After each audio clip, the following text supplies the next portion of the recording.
And we gotta talk about it. We must. We have to. It is ancient Greek wars. Okay. So, basically, these wars are gonna start with the end of the Bronze Age. So, pretty much, I'll probably do a series on the Sea Peoples, but basically, so these people called the Sea People, they come over, kind of fuck up the Hittites, and the entire fucking Hittite civilization. They also get to Greece, fuck them over, but now, but remember with the bronze, you gotta get the tin and the copper.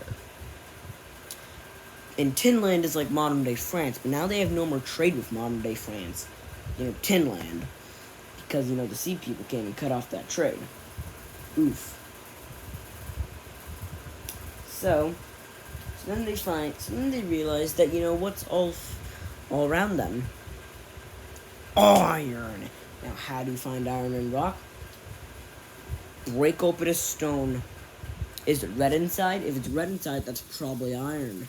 Like rusted iron. And, it's all around us. So basically then, basically, they were able to create the bloomery, which basically got these rocks with the red inside. They basically melted the outside of the rock but kept the iron. And then what they would do, and then they would also have to hammer out the slag, which is magnesium and silicon. But then they made wrought iron, and then eventually they learned how to forge it. So now they're forging iron, which can make a lot more shapes. And but also a ton of other cool stuff happens around the world. We get the Assyrians just annihilate the Babylonians. The Assyrians also annihilate the Egyptians who survived the Bronze Age collapse. But then a new challenger has appeared. The Persians. So there's this guy named... trust me, this is very important, okay? So there's this guy named Archimedes. No one really has any fucking idea if he was real or not. Could have just been, some random dude that was made up and just is there for, lineage claim. But basically, so the guy named Archimedes, he has a son, and then his son has a son, and then his son has a son. And apparently all these people... they become, the king of Persia, Persis, which is currently under the Median Empire. But then this guy named but then in, 550, this guy named Cyrus the Great comes to power. Well, he's really the second one, but he's called Cyrus the Great because he did a lot of cool stuff. So Cyrus the Great, he becomes the king of Persia, and then he whoops the Medians' asses. And then he also conquers the Assyrians, and then also the Babylonians reconquered the Assyrians a couple years ago.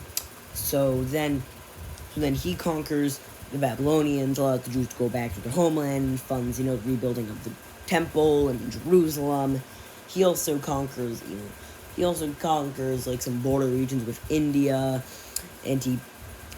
but most importantly, he conquers Anatolia. So Anatolia is modern-day Turkey, and Turkey is right next to Greece. Oh yeah, but what's been happening in Greece? So basically, after the complete end of Mycenaean civilization because of the Sea People, and now that iron has surged, we've been getting some new city-states. We've gotten Elis, we've got Sparta's back.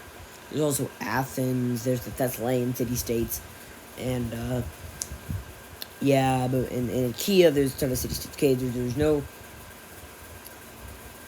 But now... But this is the first Greco Persian War, okay? So Cyrus the Great, he dies. He just kind of goes, oof. While, fighting some other people, and And he either got and like it says that he got like skinned alive or something like that. Remember, he was 70 also. So yeah, apparently he got skinned alive when he was 70. But then his son Cambyses became the king of Cyrus became king of kings. He was just that Chad. He just conquered them and said he was just better than a normal king. He was the king of kings. But his son becomes king of kings, and then he dies. But then there's his uncle named Darius, and Darius basically ices out Cambyses' children, and then he becomes the king of kings. And then but then he tries to ice out the Greeks, and then the Battle of Marathon happens. So the Athenians.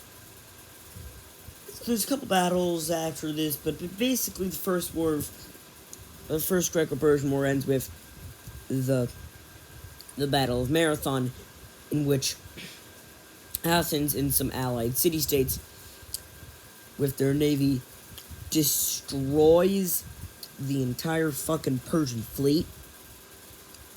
But remember, marathon. Well, the word, marathons they come from this. Basically, this dude, they told him to run to Sparta to tell that the Persians were coming. So then, and also to tell them of the victory. So this dude runs apparently 26.3 miles in 2 days. And when he gets to Sparta, he dies of exhaustion after telling his message. Eventually, Spartans, come and help the Athenians, and they kick the Persians out. But that's the first war of there's the first Greco-Persian War. Over the weekend probably, I'll have the next war, the second one. That's gonna be really epic. So, see ya.